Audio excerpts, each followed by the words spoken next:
Malaki ang epekto kina Maris Rocal at Anthony Jennings ang mga kumakalat na screenshots umano ng palitan nila ng mga kontrobersyal at incriminating messages na inilabas ni Janela Villanueva noong Martes ng gabi, December 3, 2024. Si Janela ang ex-girlfriend ni Anthony. Ang mga screenshot na inilabas ni Janela ang puruweba ng di umano'y pagtataksil ng boyfriend habang may relasyon pa sila.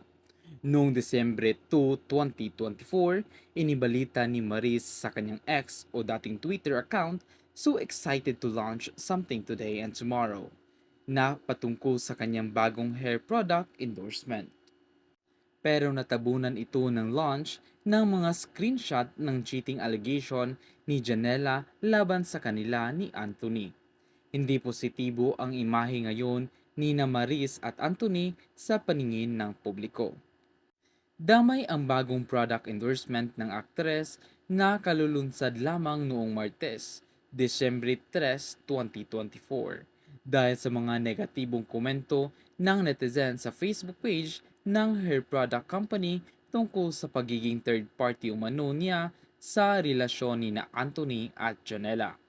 Kasama sina Maurice at Anthony and sa The Breadwinner Is, sa pelikula ni Vice Ganda na opisyal na nakalahok sa 50th Metro Manila Film Festival at sa upcoming ABS-CBN primetime series na Incognito na pinagbibidahan ni na Daniel Padilla at Richard Gutierrez.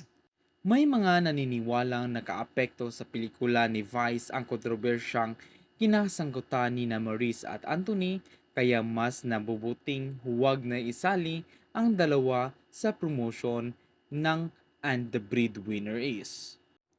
Trending sa social media ang pangalan ni na Maurice at Anthony dahil sa mga resibo na inilabas ni Janela.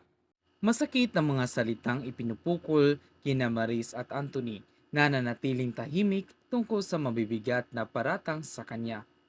Ginawa ring katatawanan at pang-iinsulto ang imahe ni Maris noong para kay Anthony na "I'll touch myself na lang." Hindi lamang sina Maris at Anthony ang hot topic sa social media dahil trending din ang kanyang ex-boyfriend na si Rico Blanco na nakakuha ng maraming simpatya mula sa netizens. Noong Hulyo 12, 2024, umiiyak na inaanunsyo ni Maurice sa isang media conference na hiwalay na sila ni Rico. Aniya, "Rico and I, our universe is so beautiful. It was full of love, laughter, and music, and everything. Spontaneity and everything. Sa 5 years namin together, we were always on the same page. Always on the same page. I don't know what happened to me. Maybe I turned to the next page. So, newest perspectives sa life. I had a vision of who I want to become, how I want to evolve. So curious about the world, and the truth is I am doing through changes. And alam naman natin na changes either good or bad, and what I hate about change is it's inevitable.